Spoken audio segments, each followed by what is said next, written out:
now listening to Vigilantes Radio, presented by the Only One Media Group. This is the people's choice for quality interviews, celebrities, and special guests. Hosted by Demetrius Dinny Reynolds. Call in to join the mix at 701-801-9813. For the complete archive of episodes, visit onlyonemediagroup.com and be sure to like us on Facebook at Vigilantes Radio. We welcome all. Enjoy the show. Ladies and gentlemen, please welcome your host, Demetrius Houdini Black Reynolds. Enjoy the show. Hey, good morning, and welcome to another incredible episode of Vigilantes Radio Live right here on iHeartRadio. And I am your host, Dini. Before I introduce my special guest, I do want to say that there is a shining light. There is no hard and fast rule that says you have to be troubled by your troubles. There is no requirement that you must become disappointed by the disappointments. You have no obligation at all to become stressed out by stressful situations. To the extent that you do these things, they are little more than habits you've learned that can be changed like any others. In fact, there are plenty of reasons to be encouraged by disappointments. For in each of them are numerous ways you can learn and grow together. There are all kinds of great reasons to remain positive, calm, and focused in stressful situations. And for in those highly stressful situations, when you can stay level-headed and clear, you'll find the most valuable opportunities. Think of how welcome and valued a shining light would be in the middle of the darkest night. Each day when things go from bad to worse, when the frustrations and anxieties mount, you have the chance to be that shining light. And truly, what a great opportunity that is. My name is Coach Dini, and change is possible. Are you ready? Are you ready? Are you ready?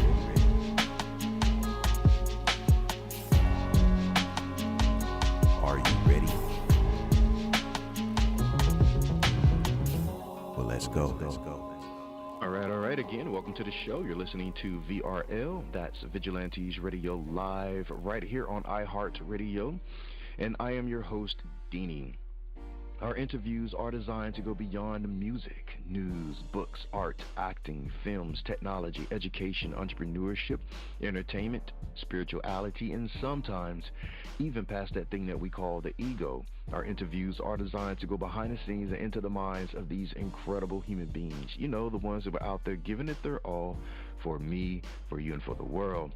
Well, ladies and gentlemen, today's guest is a literary trailblazer whose words echo with the wisdom of mountain paths and the hearts of forgotten royalty. Eva Phileta Wright has taken the legends of the Himalayas and woven them into a masterpiece of historical fiction, the Ballads of the Tea Horse Trail. With careful research and deeply human storytelling, she resurrects a culture that honors spirit, resilience, and connection, prepared to journey into a world both mystical and grounded. And with that, please join me in saying welcome, friend, to Eva Phileta Wright. Hello. Hello to you. Thank you so much. It's a pleasure to talk with you. Indeed, it's a pleasure to have you on the show. How are you today? Oh, very good. We have lovely warm weather. It's 55 degrees here up near the Canadian border, and it's heavenly. Nice. So, Eva, what's been on your heart and mind lately as you share Tenzin's story with the world? Well, his story has been on my heart and mind pretty much. Nobody knows, or very few people know, about Tenzin outside of his immediate family, and yet he almost saved Tibet from the Chinese invasion. He, as a mercenary leader, he ran the only successful pitched battle of the war that I've been able to find out about, and the research is not complete, but My research about him is because I've been speaking to his sons, and that makes him quite a war hero. And it's all the more unusual because he grew up as a slave. And he should not have grown up as a slave because his father was a king.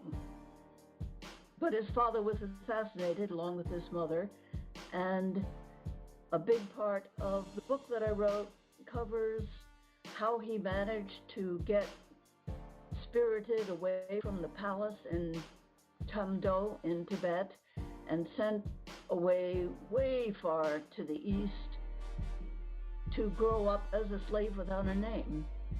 And he managed to pull himself up from a position like that into a leader of about 200 fighters, and he fought a successful battle against the Chinese. Hardly anybody else could manage much more than just guerrilla forays because there were so many of the Chinese. So he's a remarkable man, and I thought his story deserved to be told. Wow, that is an incredible story, from rags to leadership. Yeah. It's a very turn of events, going from royalty to rags, and then from rags to leadership. When you first encountered Tibet during your time in China, what surprised you the most? The people were so easy to communicate with. Even in the case, very often it was the case where I didn't have a common language with people, but Tibetan people were so good at communicating. I speak Chinese, and I spoke Chinese with them most of the time, and that wasn't too hard. It's just that when they spoke, they were speaking what they were thinking. And the body language and the words they said and the hospitality they offered were all on the same track. In other places and other lifetimes, you get used to speaking to people who are thinking one thing and saying another, and maybe have a variety of ulterior motives for whatever it is they're saying, and a conversation becomes pretty complex. But these Tibetan people were so direct, it made me want to get to know them better. Have you met people like that? I have. And do you always feel like you want to get to know them better? Yes. I like to watch people sometimes. And sometimes, some people are interested. It's like, hey, I believe that person has a story. I want to listen to their story. So I do that all the time, That's a wonderful way to live a life, because people's stories get interesting, and you learn so much more than you'd ever have the chance to experience all by yourself. Right. That's right. Was there anything that pulled you back during your time in China? Back to Tibet? Oh yeah. I did go back again and again and again and again, for holidays and for longer periods. I usually had worked someplace else in China. I was there for about 33 years, and my work was always outside of Tibet. So I went back whenever I had the chance. And, well, the people are one thing, the magnificent mountains are another. The Himalayan mountains are so beautiful, and they're so full of interesting things. In the evenings, I used to go out dancing when there were Tibetan circle dances, and learned a little bit about, what the steps were. And something about dancing with people gives you, it's not exactly a conversation, but it gives you a feeling about what they're feeling. I don't know if that makes sense to you. Mm-hmm. It does. So, the ballads you share feel mystic yet grounded. Can you break down how oral history shaped the narrative? oral history is where the narrative came from. Almost all of my resources for this book were oral history. Some of them were conversations that I had with people who knew the men that I'm writing about, and I met the hero himself, but he spoke a language that I couldn't speak. He spoke a variety of Tibetan and also a variety of Chinese that I couldn't understand, and I had to have his sons help me figure out what he was saying. But when I came back to this country and thought about what I was going to do with my Chinese adventures, I had heard from Tulku that there was an extensive connection of Chinese oral histories in the Library of Congress, so I went to the trouble of looking them up, and sure enough, there's a huge number of oral histories that have been recorded and translated, and they're being kept in the Library of Congress, and a very large amount of that information confirmed what I had heard, and sometimes it was what I'd only expected.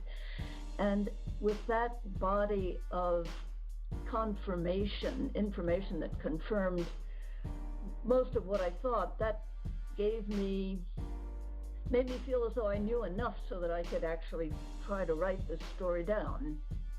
You don't want to write a story when you're not sure, when you only get news about it from one person. Then it's hard to be sure, is everything you hear true? Was the story that I heard one-sided? Is there another side to the story I'd like to know about? And I felt a lot more confident after listening to the stories of so many people, mainly people who had walked away from Tibet over the Himalayan mountains and into India, where their oral histories were taken.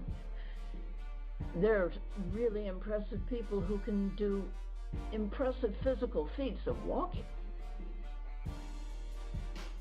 And the story is about Tenzin, who grew up by running away from his slave master and joining the trade caravans, which are caravans of mules, in his case, walking along narrow trails on the Himalayas.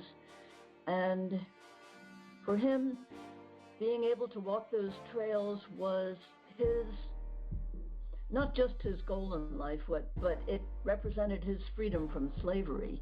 And he never forgot how much the mountains had given him to get away from a house where he had to work as a slave, and ultimately giving him the chance to attract 200 men who were ready to fight for him, to lay down their lives for him, and even to go and engage in what should have been a hopeless battle against tens of thousands of Chinese soldiers.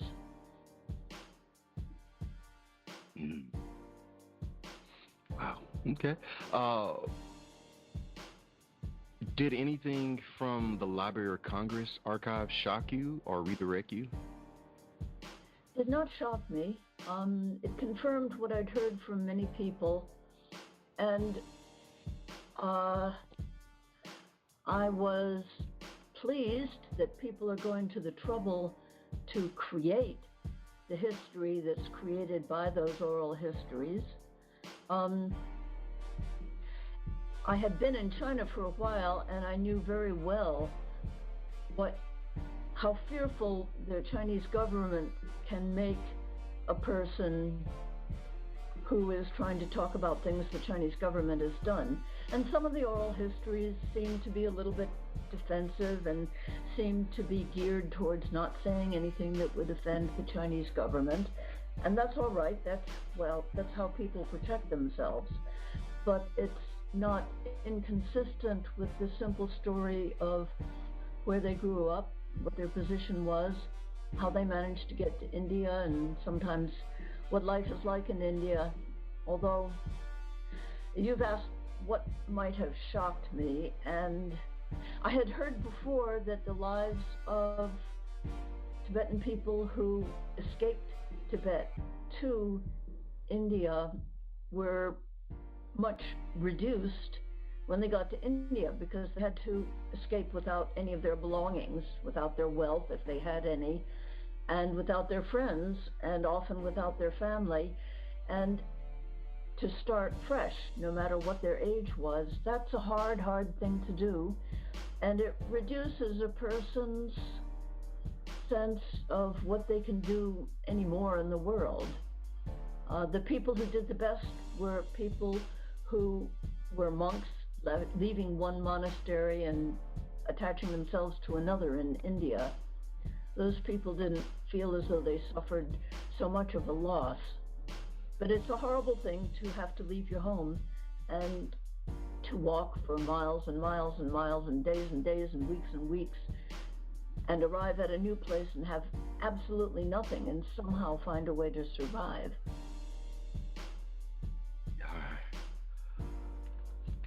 It's kind of like we don't have so much here anymore. I guess we did in the early days, but I wasn't alive then. Right, and you even describe the culture as so different that it sometimes feels dystopian to Western eyes.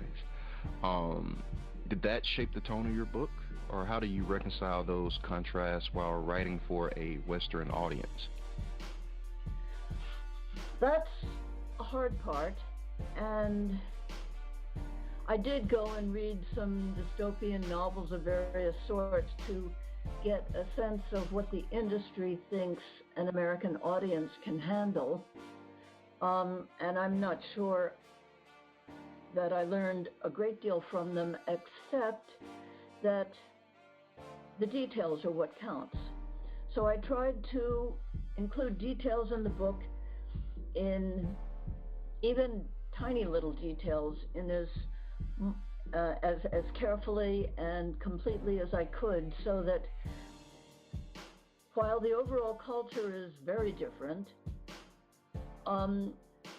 ordinary things like the need to eat, the need to go to the bathroom, the feeling of riding on a mule or a horse, the sense of tiredness at the end of the day, the sense of the importance having your friends around you. There are a lot of constants, even in a place that seems to be too different to really completely understand.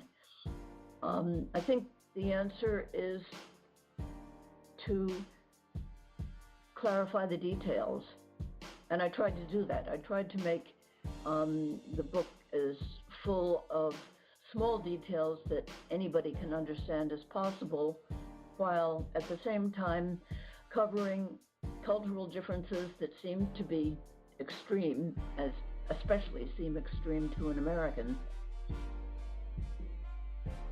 Yeah. Have you into those kinds of novels yourself? Every now and then, if the story is interesting, I will dive deep. See, my problem is I'll fall down rabbit holes because there are so many questions that come that I have to answer. So the research becomes extensive, just even from the initial story. Like if I picked up the book, the Ballads, the T-Horse Trail, I just may dive a little deeper into how Tenzin actually became a slave. Well, that would be a good thing, and that would be doing justice to him. Yeah. If the book succeeds in that, then I think it's a success, because, well, being a slave is a very special condition in life, and it's hard to forget if you've lived that way. It's hard to bring yourself out of, because you have a mindset. Everybody has a mindset, and it usually aligns with what they end up doing in life. But what if you start out with one kind of mindset and then teach yourself to function in a very different society? Maybe everybody can do that, but not many people succeed in making a big change like that. I'm impressed by the huge change that Tenzin made. And I look into what his thought processes had to be, like not forgetting who his father was, not forgetting what his early teachers at the palace had taught him. They taught him certain mantras. They taught him to rely on Yidam, which is a spiritual being who he learned to call on and say his mantra. And expected to be there to help him and sympathize with him and maybe inspire him with ideas for resolving difficulties. All of these things he did as a young boy.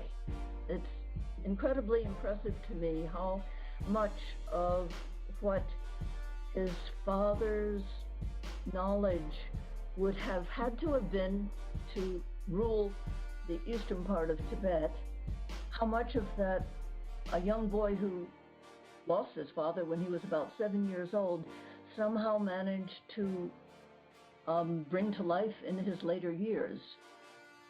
It's an amazing story how people who are separated from their parents somehow manage to follow in their steps anyway, at least one way or another.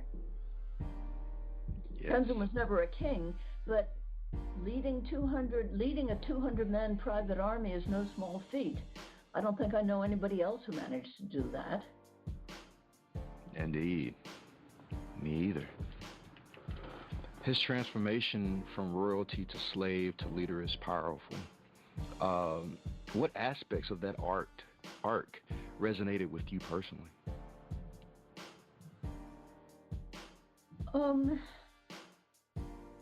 Well, of course, in the beginning, he was very resentful that he couldn't continue to live at the palace, that he couldn't continue to have his own servants, that he couldn't continue to have any respect that was given to him from birth. And turning that resentment into service to other people was his method of resolving that problem. The problem for him, I suppose he never actually put it into words himself, but it seems to me the problem for him was feeling this incredible resentment for having lost what he thought he was entitled to, and then turning himself into somebody who would win it back. I suppose in theory any person could, no matter what they do and who they are, could go out and collect close friends, even friends who would lay down their lives for you, and ultimately be able to organize his friends into a small private army if that was what you wanted to do. In Tibet that made sense. In the United States it probably doesn't make sense. Anybody could do it, but who would put that kind of effort into their life in the first place? Or maybe you're the exception. Maybe you always wanted to do exactly what you're doing now and it took some effort to get there. Yeah, it did. There was Progression is a big deal. Yeah.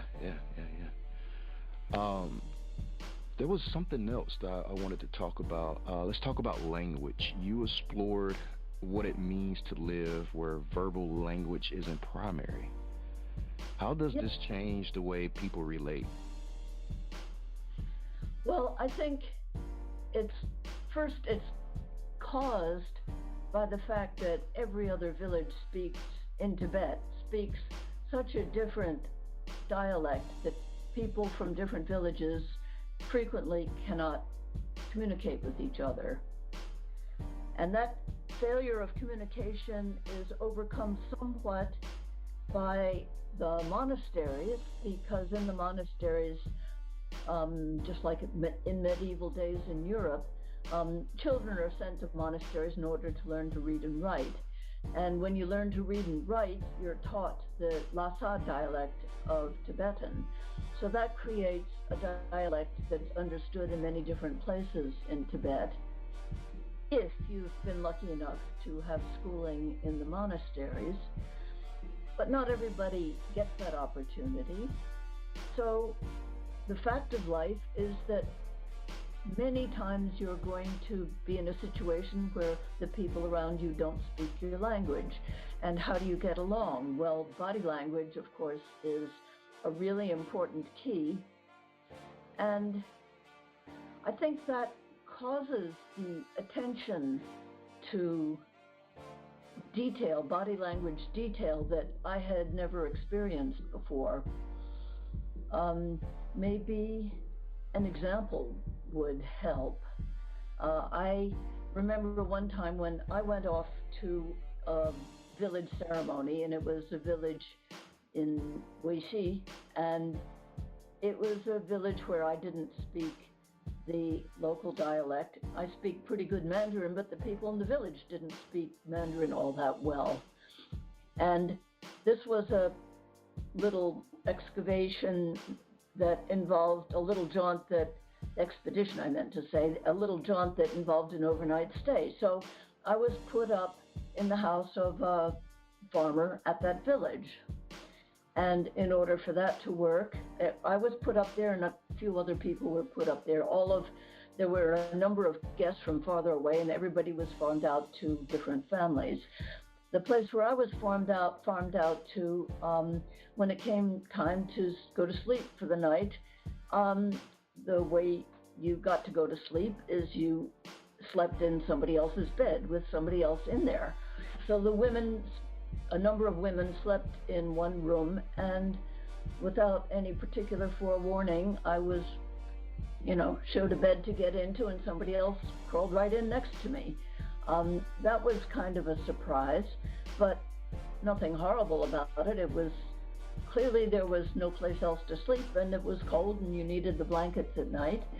So that's perfectly acceptable. But the reason why I brought up this example is that person who slept next to me also followed around and paid attention to what I was doing and how I looked.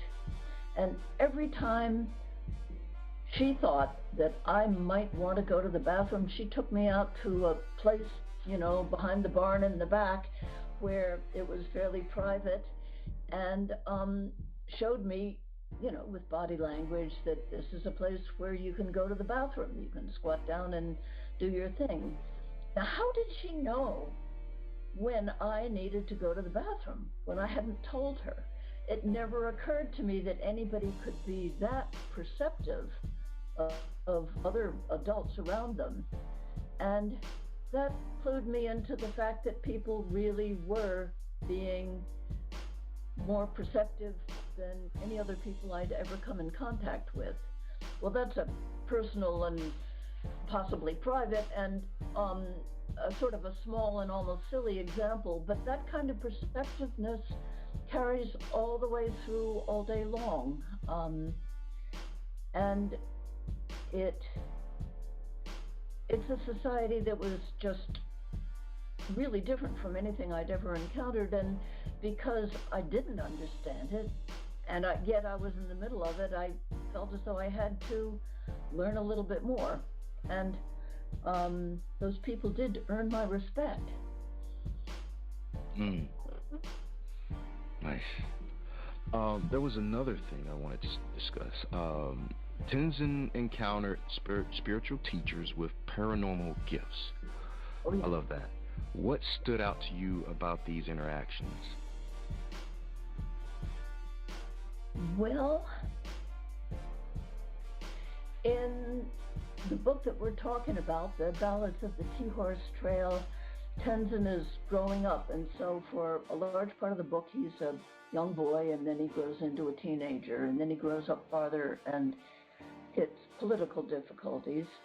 And in this book, it never occurred to him to try to pursue paranormal activities, but he bumped into people, very often hermits out in the mountains, who were able to do things that are supposed to be scientifically impossible.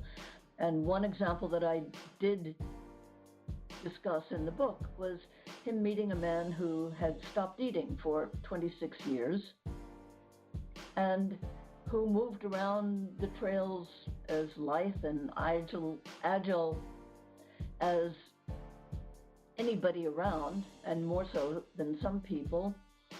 And when he met this man, he received a short prophecy that reflected the man somehow knowing about Tenzin's own ancestors whom he never talked about, and somehow knew how Tenzin was trying to make a place for himself by walking on the mountain trails.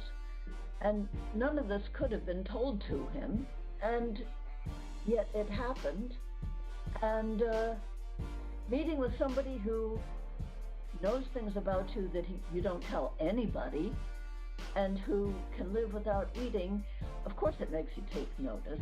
And the Himalayas are not exactly full of people like that, but there are people up there with all kinds of different paranormal abilities. And that's the way I addressed it in this book, basically having a chance to meet people who could do things that are supposed to be impossible. In the sequel to the book, I go into much more depth about that and go into quite a lot of detail about if you're interested in improving your paranormal abilities, how do you go about it? But that doesn't come until the sequel, which will be out later this year. It isn't published yet. But I've been thinking about it because I've been writing it and editing it just earlier today. Is that something you're interested in? Yes, I am. Well, it's available to you just like to anybody else, but it takes effort. Yeah. Okay. So, one last thing. With so much research, travel, and storytelling behind you, what's one lesson that you've learned from this journey that you didn't expect? A lesson that I learned from my life's journey that I didn't expect. My goodness, I think it's fair to say that I never expected any of the lessons that I think I have learned or certainly came in contact with along my life's journey. I was never able to plan my life, certainly was never able to plan a future for my life, and yet things happened, and they happened in a surprising and interesting way, and I've never regretted all of the things that I accidentally ended up learning. And I guess to this day, I can't explain how I managed to bump into so many amazing people and learn what seems to me to be so many great stories. Enough stories that it finally occurred to me that I would be doing myself and the people I know a disservice if I didn't write them all down, or at least as many as I can think of and remember, before I conk off. You know, you can't die with your stories untold, can you? I'm not going to die soon, but I have a lot of stories to tell. And not many people like to sit around and listen to stories the way they, I guess, people have done in the past. So that means I've got to write them down. So that doesn't answer your question very well, does it? It does explain why I'm trying so hard to write so much. Yeah. Do you write down your stories? I would like to. Do you keep notes of your stories? I do. I found that very, very hard to do. The hardest thing to do was keeping notes, because every time I started writing notes, I stopped directly experiencing things and I cut things off. And that didn't seem right to me. So the only way I can write things down is long after the fact. Can't effectively. I started out writing, notes at the end of the day and that sort of thing. Seemed like, at the end of the day, after you've gone to bed, writing up notes about what happened to the day, how can that be cutting things off? But it did. Because it made me, that was the wrong time to have distance from my stories, from the stories that I was involved with. The stories often last more than one day, and creating distance stops the story. you need intimacy with the details of your story to make it continue to play on. At least that's my feeling about stories. And that I just, journaling just didn't work for me, but I'm glad it's working for you. Yeah, I was going to say, if you wait to jot your story down, do facts and details get lost? I was always afraid they would. And I think, logically, of course it's the case that facts and details do get lost, especially dates, for example. It's very challenging to reconstruct dates. At least it's very difficult for me to get dates right. But the other side of that coin is that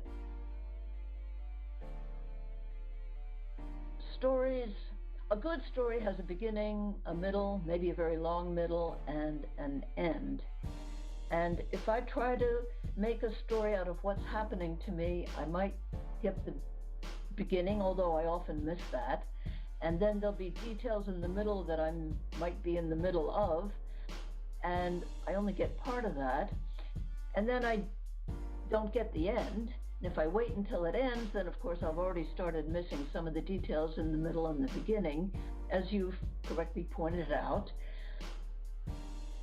The beginning, middle, and end of the story is really important for listeners and readers, and I don't know that when the story is happening to me right now. I never know it. That always hits me as a surprise, how things turn out, or how I'm going to understand the middle after I've had more time to think about the beginning. All of those things, all I get is separate details that might or might not fit together into a story, and stopping to think about them somehow takes me away from the emotional engagement that was building up when I wasn't thinking about it. You know, the thing about a story is if it's all in your head and not in your heart, it's not going to be a good enough story. Yes. All right. So what's next for you? Will we see more from T-Horse Trail, or are you following a new path? I'm not going back to Tibet this year. The way politics are going, it's the wrong time to do that. And the Chinese wouldn't even let me into Tibet. They blocking foreigners from going to Tibet. It's sensitive because, people still, even after living a lifetime under the Chinese government, they haven't always accepted that that's the way things should continue to be. So I'm not going to be able to go back there immediately. I am trying to write up and finish writing up the stories of Tenzin and his friends. I already said I was working on a sequel. The sequel, The Ballads of the T-Horse Trail, is a great long story starting from his escape from the palace and ending with his death, and mostly about how he managed to lift himself out of slavery. So it takes place over many, many years. The sequel takes place only over many, many months, and that gives me a chance to go into greater detail without making the book too long for anybody to cope with. And that'll be finished. The story's pretty much already there. I'm basically editing it at this point. And I'm thinking I might do a second sequel about another person who featured large in Tenzin's life. And then that will be enough about him, and I'm not sure what I'll do after that. But anyway, that'll keep me busy for a couple of years. And where can our listeners connect with you online and pick up a copy of the book? Yes, indeed. The book is available on Barnes & Noble, England Spark, and of course Amazon. And I have a website, and it's called Eva Phileta Wright EvaPhileta, EvaPhileta.com, and there's a QR code that gets you to any of those three major booksellers, and that's the easiest way to get the book. There are a lot of people here near where I live who think that it's a good idea to boycott Amazon because it's big and because it's making it possible for all kinds of suppliers of goods and services to reach the market directly instead of going through middlemen. For a writer, it allows a writer to directly reach an audience instead of going through bookstores. And bookstores are as tricky to deal with as publishers are. So for individual authors, Amazon is a godsend. That's my little plug for Amazon, because it's fashionable to run them down, but they're making life easier for some people, and that's not just themselves. Mm-hmm. I suppose I shouldn't go on and on about that, but they certainly are making it possible for authors to reach out to people, and you, thank you, are making it possible for me to reach out to more people, because nobody will buy the book if they've never heard of it. So I thank you. Absolutely. You wrote a great piece of work, and I can't wait to dive into it myself. Like I said, it's probably going to send me down a rabbit hole just because Tenzin is such an interesting person from history. So listeners, what a journey. If you pick up a copy of the book, you're going to walk through sacred mountains, caravan trails, and centuries of Tibetan philosophy with Eva Phileta Wright, from palace and tree to philosophical exploration. Her novel, The Ballads of the Tea-Horse Trail, gives us a rare glimpse into resilience, culture, and the quiet power of walking one's true. So make sure you support her work, grab the book, and keep this story alive. Don't forget to subscribe to Vigilantes Radio Live, drop a rating, and show some love. Until next time, stay curious, stay human, and keep telling your story. Thank you so much, Eva. Thank you so much for having me. You're welcome. Doing a wonderful service. Please keep it up. Thank you so much. I will do. Thank you. Enjoy your day. And you too. Enjoy the day. Thank you. Peace to all. My name is Deanie, and I am the host of Vigilantes Radio Live. I think that we are beyond just asking cool questions and getting cool responses. I think that we are here as creatives to provide an example that you can do things different outside of expectations, because some of us simply were not born into the club, but there is perhaps a door, window, or back gate that we can leave a clue for you to get into. Life is short, but there are plenty of moments to try and get it right. Pursuing your dreams and learning from mistakes may be tough, but regret is tougher. To book your interview, email us at vradio@onlyonemediagroup.com. That's a V as in victorious. Or visit onlyonemediagroup.com. I'm counting on you. Heaven, we all are counting on you to step into your purpose and your passion. You are listening to Vigilantes Radio Live on iHeartRadio, providing you with an opportunity to dive deeper.